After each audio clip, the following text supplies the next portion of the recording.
Let's discuss yung second evolutionary force that influences the change in gene frequencies. Ang pangalawa is migration. Ang una nating na-discuss is non-random mating.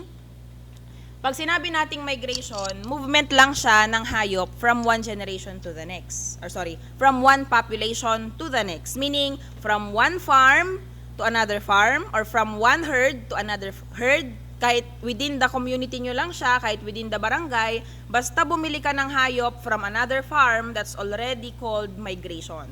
Ang migration dito sa animal breeding, not necessarily migration of animals from one country to another. Although migration yon, pero kinoconsider pa rin natin na migration ang pag-purchase or pagkuha ng hayop from another farm from one farm to another. Yun yung migration. Okay? Basta may movement from one population to another. Ngayon, may makikita tayo ditong illustration para mas ma-appreciate nyo ang concept ng migration. We have here population 1. So, yan yung population ninyo ng hayop. And then population 2, dito ka bibili ng animals mo. Pwedeng replacement gilts mo or replacement stocks mo.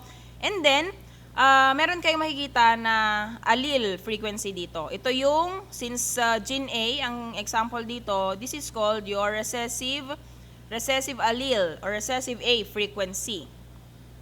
And this is represented generally by lowercase q. Yun namang frequency of the dominant allele, this is represented by lowercase p. So para hindi na natin i-consider or hindi na natin i-specify ang gene in the problem, gagamitin na lang natin ang lowercase q to represent the frequency of the recessive allele. Kasi yun yung kinocompute natin dito sa migration. So dito yun ang nasa example.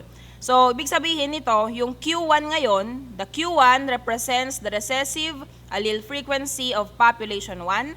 Q2 represents the recessive allele frequency of population 2. Ngayon, yung binili mo na hayop from population 2, nilagay mo sa original population mo, ganito na ngayon yung composition or itsura ng new herd mo or yung bago mong population. And then, para ma-compute natin, kasi ang tinitingnan natin dito is yung change. Change in the, what? Ano na yung bagong frequency of the recessive allele after one generation of migration? Yun yung tinitingnan natin. So, para makita natin yung Q after one generation of migration, which is represented by Q1 prime, prime ibig sabihin after one generation of migration. Yung Q1 prime ang hinahanap natin dito. And para makuha yung Q1 prime, kailangan natin alamin yung change. And para compute yung change in the recessive allele frequency, kailangan nating malaman ang proportion ng migrants. This lowercase m represents the proportion of migrants in your population. And the formula to get the proportion of migrants is N2 over N1 plus N2. Ang N1, yan yung bilang ng animals mo sa original population or sa population 1. Ang N2 naman, yan yung bilang ng hayop na galing sa population 2. Nakuha. So, yan yung formula to get the proportion of migrants. And then, next, para makuha yung change in the frequency of the recessive allele represented by delta Q, this is equal to M times Q2 minus Q1. So, meron na tayong value sa M, correct? Nakukuha natin yan using this formula. Yung Q2 naman, kunin lang natin yung recessive allele frequency from population 2. Yung Q2 naman, yan yung frequency of the recessive allele ng population 1 before migration. Next, para makuha yung Q1 prime, i-add lang natin yung Q1, that's the original recessive allele frequency of the population 1 of your original population plus the change in recessive allele frequency.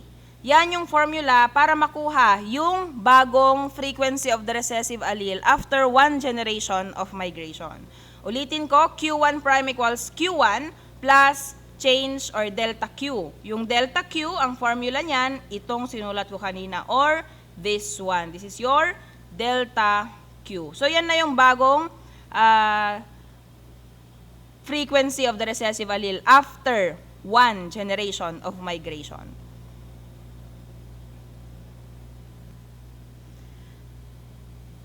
Next, meron tayong sample problem dito. And ang sample problem says, population 1 has 8,000 animals. No? 8,000 daw ang hayop sa population 1.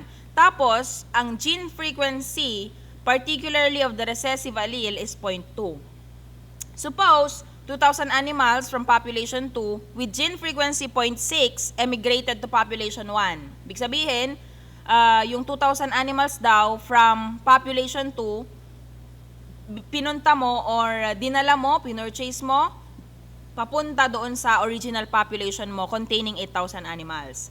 Tapos, yung dala-dala nilang recessive allele frequency is equal to 0.6. Ang tanong, compute the gene frequency of population 1 after migration. So, let's compute ganito siya. Ang unang-unang gagawin, pagka binigyan kayo ng sample problem, or problem-solving type of question, ay i-identify ninyo yung given. Okay. So, sulat natin, given. We use the symbols from the previous slide. P1, or number of animals from population 1, represented by N1. N1 equals 8,000 na hayop. And then, ang kanyang gene frequency, recessive allele frequency equals 0.2. Sunod, N2 naman, number of animals from population 2, dinala mo doon sa population 1 mo, bilang niya 2,000. And then, yung dala-dala nilang recessive allele frequency represented by Q2 equals 0.6. Ang tanong, find the Q1 prime. Kasi ang tanong is, compute the gene frequency of population 1 after migration.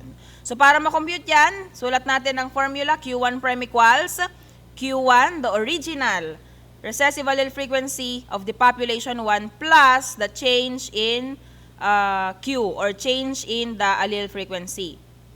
Sulat ulit natin, Q1 prime equals, Q1 is 0.2 plus, anong formula ang gagamitin? Of course, change in Q equals M times Q2 minus Q1. Compute muna natin ang M dito. M equals N2 over N1 plus N2. N2 equals 2,000 ang binili mo. Divided by N1 plus N2, pagplasin natin ang 8,000 at 2,000, that is 10,000.